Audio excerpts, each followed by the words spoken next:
Welcome to This Week in MMA, brought to you by Half the Battle. I'm your host, as always, Daniel Levi, and we got a lot of news to get into, so let's get right down to business. UFC Saudi Arabia just wrapped up, and Nassourdine Imavov went out there and knocked out the legendary Israel Adesanya in the second round. Now, as a hardcore fan myself, it was very sad to see the legend go out like that, but if you've been around the sport long enough, you know that there's rarely ever any happy ending. And Izzy was looking great in that first round. That first round looked like a vintage Israel Adesanya, minus that one uppercut that he ate. And it's funny because that uppercut he ate in that first round was so clean that we were like, man, if he eats something else like that, it could have some serious consequences. But Israel looked so on point and so dialed in that first round that we were trying to kind of pretend that that uppercut never happened, right? But it looked like Izzy was establishing his range, getting off on calf kicks, and then we get to round two, and that's when it's time to bust out the tissue, man. You know, he got poked with an eye, but he didn't want to give Nassourdine any time to rest, right? Because Nassourdine has a reputation for being a gasser. So Izzy was just trying to put that pressure on him right away, give him no breaks, and man, got caught with a shot he didn't see coming, and devastating finish. So respecting Nassourdine Imavov on the big win. Definitely shed a tear for the legend Izzy Adesanya, you know. But that's the fight game, and it's unfortunate. He'll probably never be a champion again. But now it's like, where does he go from here? Because with these new killers coming up now in the middleweight division, man, you can't give him a dude like Fluffy. Fluffy will put that pace on him. Should we do Israel Adesanya versus Shara Bullet? Is that the direction we should take it in? And for Nassourdine Imavov, congrats, kid. Now you're officially in the top three of the division, and it's only going to be someone like Khamzat Chimaev, Robert Whitaker, Sean Strickland, Dricus du Plessis. So Imavov. I know John Anik was on Twitter talking about the pronunciation of his last name. It's Imavov, not Imavov. No, shout out John Anik. And yeah, Imavov is going to get a big opportunity. And for Izzy, the last stylebender, super grateful for everything he's done for this sport.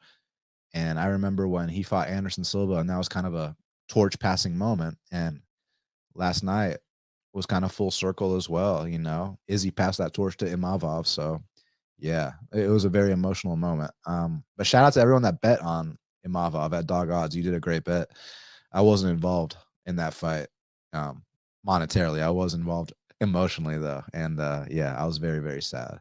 Despite feeling happy for Nassourdine, man, it sucks to see a legend go out like that. So in the co-main event of UFC Saudi Arabia, MVP went out there and secured his second UFC win against the undefeated Shara Bullet Magomedov. Now, a lot of people think that Shara got fraud checked. I'm not necessarily convinced that was the case. I think that MVP is a very tough stylistic matchup for a lot of people. Just kind of how, you know, y'all have been exposed to Stephen Wonderboy Thompson for so many years, and you saw how so many elite fighters had such issues dealing with his unique style. And I know MVP hasn't been in the UFC as long. He made a name for himself in Bellator, but it's the same kind of ordeal. Like, if you're not used to that karate style, it's going to be a nightmare to deal with, especially if you don't mix in takedowns. And we know that Shara doesn't mix in takedowns. Actually, it was MVP that tried to get a takedown there. And good performance by MVP. You know, he apparently, word on the street was he saw Shara fight. He called up the UFC and said, "This is the fight I want." And clearly he saw something. Now, Shara says that he fought with nightmare health conditions. That sucks, man. I hope that he heals up. Hope that he comes back healthy. I know there was a lot of pressure on him to you know, make it to this fight, with it being the co-main event in Saudi. You know, you got Cristiano Ronaldo, the legend, in the front. So, you know, I know he had to show up for that fight. So props to him for showing up in less than ideal circumstances. But I look forward to Shara Bullet's return, man. I think that there's a lot of great fights you can make with him. If you want to get Shara Bullet back on track, how about Shara Bullet versus Kevin Holland? And for MVP, I'd like to see him go back to 170 pounds. But at the same time, at 85s, I know he looked fast compared to Shara, but for MVP standards, I still think that that wasn't the fastest MVP we've seen. I think against Holland, he looked even faster. I think 70s is his proper weight class, but there's a big difference in the technique between 70s and 85s. Like, look at the welterweight champion Bilal Muhammad, and then look at the 85s champion Dricus du Plessis. So maybe MVP feels like he can take advantage of the technique at 85s. So I'll be interested to see where he ends up next. So in the fight of the night at UFC Saudi Arabia, Vinicius Lokdog Oliveira and Said Nurmagomedov put on a fight for the ages. Said Nurmagomedov had a very good first round with his super fast spinning attacks, but unfortunately Well, I say unfortunately, but with Said, it doesn't seem like there's much of a plan B. Everything he throws is extremely athletic, explosive, tons of spins, and that kind of style is super taxing. So once this fight hit the second round and the third round, that's when Lokdog was able to take Said Nurmagomedov to that dark place and really put it on him and just tough out those second and third rounds and win the unanimous decision. Both guys won the fight of the night. Listen, I think Lokdog is a guy that should be in the top 15 right now at bantamweight. Reason being is, you remember when he had that Contender Series knockout, Dana White said, this is a guy we can throw into the mix right away. And that's exactly what they've done. You know, Ricky Simone in your second UFC fight, that's a guy that's got to win over the current champion, Merab Dvalishvili. And then Said Nurmagomedov in your third UFC fight, you got to fight of the night with him. Yeah, I think this kid Lokdog Oliveira is ready for the top 15. I'd like to see him fight someone like Rob Font, someone like Dominic Cruz. But the fight I really want to see is Vinicius Lokdog Oliveira versus Marlon Chito Vera. Tell me that that's not guaranteed violence. Plus, Marlon Vera has a very high ranking. I think that's a perfect opportunity for Vinicius Lokdog Oliveira to break into the top 10 in the UFC bantamweight division. Now, Pavlovich and Rozenstruik, I know they didn't have the most exciting fight, but it was good for Pavlovich to go out there and get back on track. He desperately needed a win, and that's exactly what he got. And it was good to see him mix in new elements of his game. I know it was at the expense of the fans, but listen, man, people comparing that to Derek Lewis and Ngannou, I think are way off base. Reason being is in the Ngannou versus Lewis fight, they landed a combined 31 significant strikes. Combined, okay? Whereas Pavlovich landed almost as much as Ngannou and Lewis combined. So, yeah, it wasn't the most exciting performance you've ever seen, but people need to relax comparing that to Ngannou versus Lewis, which was literally one of the worst fights we've ever seen. So Fares Ziam extended his win streak to 5 in a row, getting a hard-fought unanimous decision over the very talented Mike Davis. Now, it was clear that something was up with Mike Davis because you can go and watch tape on every single fight he's had and then compare it to the Saudi Arabia bout against Ziam, and I've never seen Mike Davis pull guard before, let alone do it 3 to 4 times in a fight. And when he did that in the first round, at first I was like, holy shit, I better keep my thoughts to myself because I don't want to say something I don't mean. But upstairs, I was thinking, is Mike Davis throwing this fight? Because like I was shocked by the approach at first. But then eventually Mike Davis finds his way and ends up in full mount on Ziam. I was like, okay, he's not throwing this fight. Maybe he's injured or something. And then it came out, he made a post saying he was injured, but also saying that, you know, he doesn't really want to fight overseas anymore, kind of implying that the cut was brutal and that the conditions were kind of, you know, not 100% healthy. Now, Shamil Gaziev got back on track with a one-hitter quitter KO over Thomas Jefferson Peterson.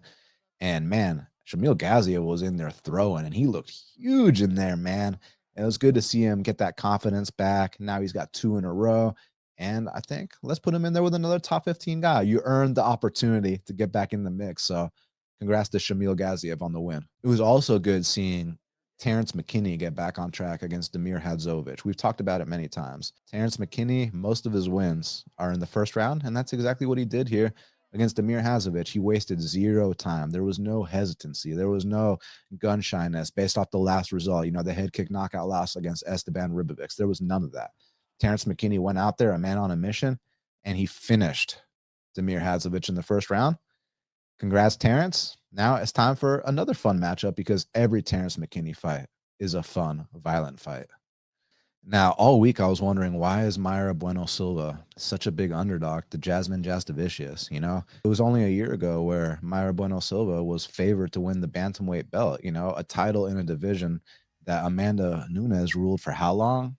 And now I know why Jasmine Jasudavicius was a -270 favorite there. She looked dominant, even in the spots where Mayra might potentially have an advantage, like on the feet and whatnot.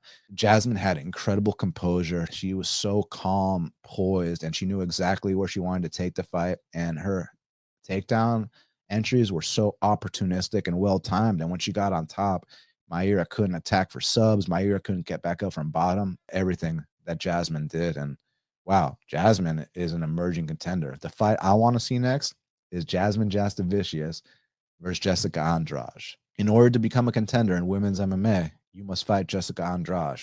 Jasmine Jasudavicius has earned that right. and earn that opportunity. So that's the fight we have to see.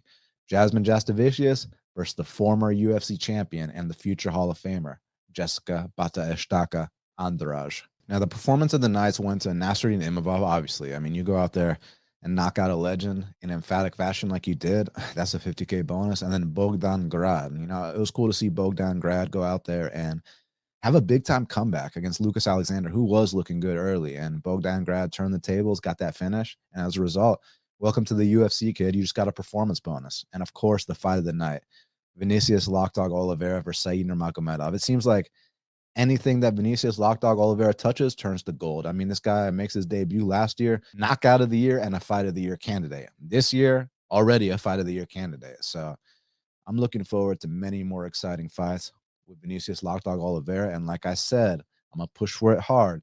Vinicius Lokdog Oliveira versus Marlon Chito Vera. That's the fight we need to see next. Last week, we talked about the controversial result between Usman Nurmagomedov and Paul Hughes. Well, ever since then, there's been a big fallout because Paul Hughes showed Usman's camp, the Nurmagomedovs, he showed them a lot of respect. And Conor McGregor viewed that as Paul Hughes is a traitor. But then again, when you see the rants that Conor's been going on his Twitter page, I mean, we can't even talk about the stuff that he said. Like, it was so bad.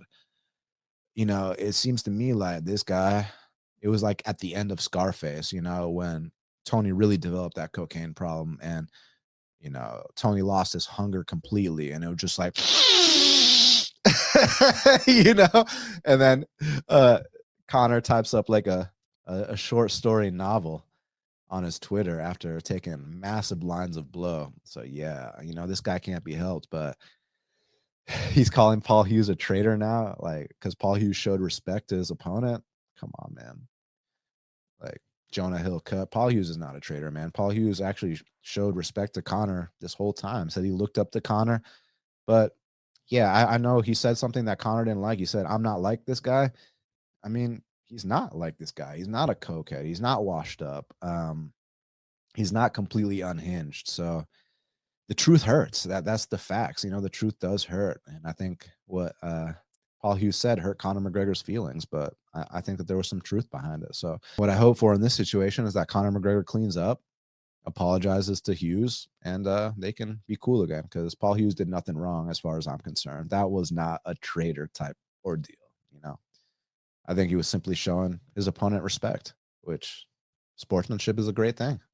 So last week we also talked about how Sean Strickland wanted to make a pact with Dricus du Plessis to stand and bang like men. And Dricus du Plessis said, you know, lions don't make pacts. I'm here to win fights, basically. And then recently, Dricus du Plessis said, you know, last time Sean Strickland said he wanted to fight to the death, and all he did was jab and teep for 25 minutes. So, you know, I'm actually willing to fight to the death. That's what Dricus said. So let's see if there's a difference this week in the main event. You know, no two fights are ever alike. So the first fight was a 5-round war that ended in a split decision. Usually when that's the case, when a fight goes 5 rounds the first time, the second time it ends a lot sooner. Some examples I can think of are Machida versus Shogun. The first time was a 5-round controversial decision. The second time they fought, Shogun knocked out Machida in the very first round. Another example I can think of is Cowboy Cerrone versus Benson Henderson in the WEC. They had this 5-round fight of the night, absolute banger. And the next time they fight, Benson Henderson submits Donald Cerrone via guillotine in the very first round. Another example is when Dan Henderson fought Shogun Rua. The first fight was a 5-round all-timer, one of the best fights we've ever seen. Second time they match up, Dan Henderson knocks out Shogun in the third round. So all I'm trying to say is no two fights are ever alike. You know, what about Rockhold and Bisping? First time they fight, Rockhold drops Bisping with a head kick and then one-arm guillotine chokes him. Next time they fight, Bisping as like a plus 800 dog knocks out Rockhold in the first round at UFC 199. So just because the first time went 5 rounds doesn't mean this time will. So who y'all got in the rematch between Dricus du Plessis and Sean Strickland going down this weekend at UFC 312? So Ailin Perez went out there and defeated Karol Rosa unanimously, and it was a pretty clear-cut win. But for some reason, she's still ranked behind Karol Rosa in the rankings. And I know Dana has been talking about a massive rankings overhaul is needed. And I think this example further cements that. let's bring in the robots. And I want to say something. Big shout out to the UFC Saudi Arabia judges, because they were truly on point all night, minus maybe the first fight. I know some people thought Jamal Pogues beat Hamdi there. I thought that fight was so close, man. I didn't really have an issue with the decision. I didn't really have, money on either side, so I wasn't biased. I just thought it was a close fight that could go either way.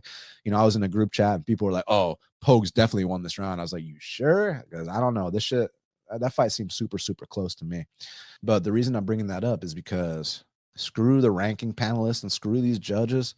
Let's bring the robots in, man. It's time to bring the robots in. No more human error.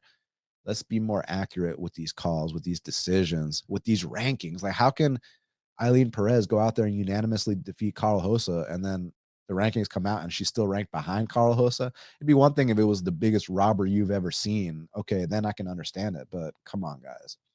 Move Ailin Perez up where she should be in the rankings. So fans that have to battle know that we are currently on a Fade Kevin Holland world tour. The next stop, March 22nd in London, England, as Kevin Holland moves back down to 170 pounds to take on Gunnar Nelson. Now, this is a tough one because Gunnar Nelson's not a guy I'm high on, at least not anymore, right? Like, he rarely ever fights, but let me give him credit, because in his prime, this dude had a lot of great wins. Like, this dude was tapping people out left and right. And if you're not quite ready for his level, he will expose that. But I'm curious if this is a fight where Kevin can get back on track and then we continue fading him after that, or if Kevin really is done to the point where, a washed up fighter like Gunnar Nelson might beat him. So yeah, I'm curious about that, because it could be a one back take and the fight is over shortly after situation, but it could also be Gunny looking super old and maybe Kevin has something left in the tank. But make sure y'all tap into my breakdown for that fight to see if we continue the Fade Kevin Holland World Tour March 22nd or not. Now, word on the street is that former UFC flyweight champion Brandon Moreno has a new fight in the works. According to MMA Mania, Brandon Moreno is scheduled to fight Steve Erceg, the former title challenger for UFC Mexico City. Man, tough fight for Erceg. I don't know why they rushed him to a title shot after only 3 wins in the UFC, because now he's just getting fight after fight after fight that he might not be ready for. And Brandon Moreno coming off a career best performance. I say that against Amir Albazi. But then again, was it really career best compared to his title winning efforts against Davis and Figueiredo? At least it was a rejuvenating performance for Brandon Moreno. We can truly say Brandon Moreno is back. So yeah, I expect Brandon Moreno to be a heavy favorite over Steve Erceg in the showdown in Mexico City. Now, do y'all think that Steve Erceg is getting back on track, or do y'all agree with me that this is probably a really bad matchup for him against what seems like a newly motivated Brandon Moreno? So Dana White provided an update on the Jon Jones versus Aspinall situation and basically said that if they can't get it done by July, they're going to move on. So essentially, John is going to have to vacate that title and they're going to do Aspinall versus someone else. It could be Aspinall versus Gane. You could see an Aspinall versus Volkov rematch. That remains to be seen. But he's still optimistic that they can get the Jon Jones fight done. But now they're starting to let people know that, hey, like, firstly, Islam Makhachev is the #1 pound for pound fighter. Dana's always gone super hard for Jones being #1 pound for pound. Now Dana is saying that Islam's #1 pound for pound. And Dana saying that if the fight doesn't get done by July, they're going to move on. So I think they're actually starting to put some pressure on Jon to accept this fight now. And hopefully they can get it done. And I'm still confident they do, but money talks, and let's see what happens during negotiations. So in a recent interview with the Schmo, Coach Eric Nixick confirmed that Alex Poatan Pereira will be in the corner of Sean Strickland in his upcoming title rematch against Dricus du Plessis. Here's what Coach Eric Nixick had to say.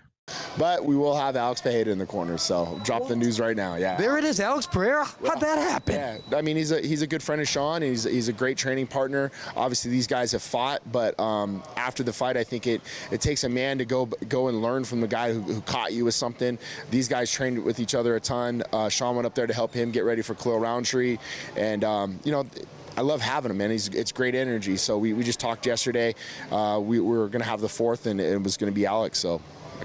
So, yeah, while I don't think it's going to actually have a direct impact on the fight, it is cool to have a guy like Poatan in the corner, have that presence there, and have someone with such a knowledge of the game, a 2-division champion in the UFC, a multi-division champion in Glory. And, yeah, it can't hurt to have a guy like that there. But then again, he doesn't speak much English, and I don't think Sean speaks any Portuguese. So how much help is he actually going to be?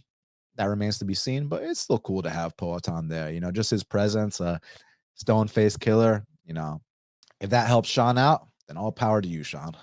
Bobby King Green's next fight got announced, and it's going down at UFC 313 in Las Vegas, Nevada, where he will take on the hyped prospect Mauricio Hufi. Man, this is such a great showdown because Bobby Green is out here testing these prospects. Y'all remember when Bobby Green had that incredible war with Rafael Fiziev, and also Bobby Green, he set back Grant Dawson with a devastating knockout. Paddy Pimblett had a great result against Bobby Green. So Bobby Green is always reliable to test out the prospect to see exactly where they are.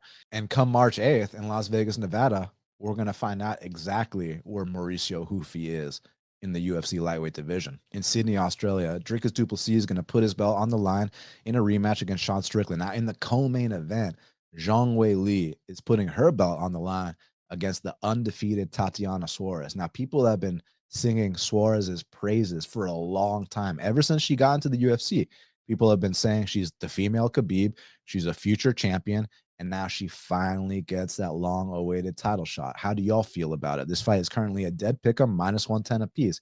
Do y'all think it's and still Zhang Wei Li, or do y'all believe in destiny and fate that Tatiana Suarez will come out there and become the new UFC strawweight champion at UFC 312? Also on the card is the return of Jimmy the Brute Crute. When he first came into the UFC, he was a hot prospect, but I know he fell on some hard times, and he's taken on the Brazilian marauder, Adolfo Bellato, who just goes out there and goes to war with everyone. So this is going to be interesting to see where Jimmy Crute's really at. You know, Jimmy Crute recently did an interview. I saw it on his Instagram about how he recently, I don't know if he converted to Christianity or if he just stepped up his beliefs a little bit more, but I know that he's really accepted Christ into his life. Started following the word of God and reading the Bible and going to church, and it's given me a massive purpose, and it's given me so much clarity. I used to put all my worth into winning fights and being in the UFC. I thought without that, like, I was nothing. I was a worthless. Yeah. I had nothing to offer. I'm fighting again because I've got more in the tank, not because I have to come back to prove my worth. I train as hard as I can and prepare as hard as I can and do the work necessary, but it's not in my hands when it comes fight night. And that's freeing, man. I get to go out there and just get out of my own way and let whatever happens happen.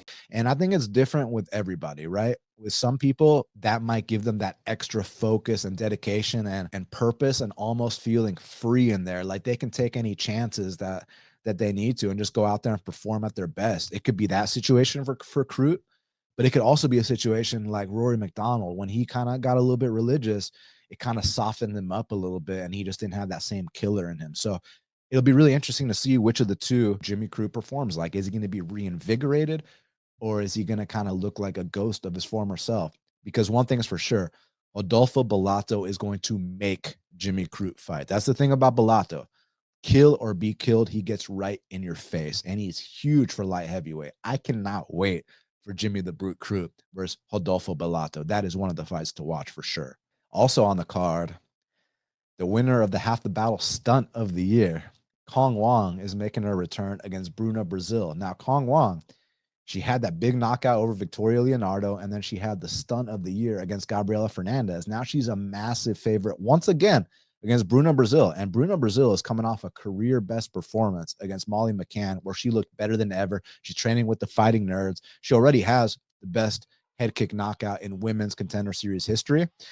And let's see if she can come through as a big underdog here against Kong Wong. And one more shout I want to give for UFC 312 is Cody Steele, who's going to be making his UFC debut. Now, this guy had an interesting run on Contender Series. So the first time he was scheduled to fight, his opponent literally pulled out the day of the fight. And Dana White said that, I think it has to do with Cody, that the opponent pulled out, basically saying that he thought the opponent was scared of Cody. Well, then Cody gets his next Contender Series opportunity. He runs through his opponent, looks very impressive doing so. And now he's making his UFC debut against Rong Zhu, a kid who's been in the UFC before, a kid who's been on the road to the UFC before. So this is going to be a very interesting fight. And definitely pay attention to this kid, Cody Steele, because he looked very promising in his regional and Dana White's Contender Series footage.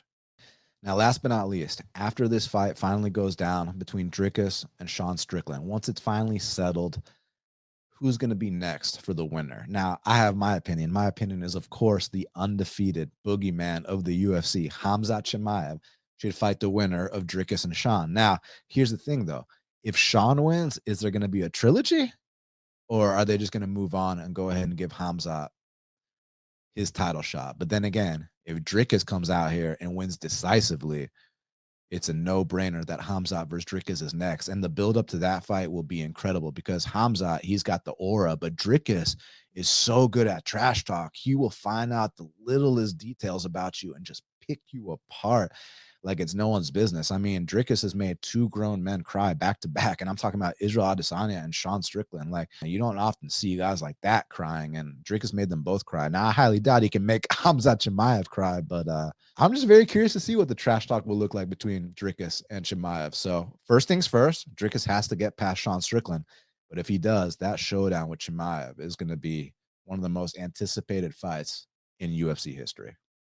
Well, that'll do it for this week in MMA episode 7. I want to thank y'all so much for taking the time to check this out. Make sure y'all smash that like button, leave me a comment, subscribe, share if you feel so inclined. I'll be back later this week to break down UFC 312. And also on my page, make sure y'all check out my exclusive interview with undefeated UFC prospect, Malcolm Wellmaker. He's a total stud, and we sat down for over an hour, so you'll get to know him by checking out that episode. It was a great one. And shout out to all the fans for all your support. I'm so blessed and grateful for all you guys, and I can't thank you enough. So until the next time,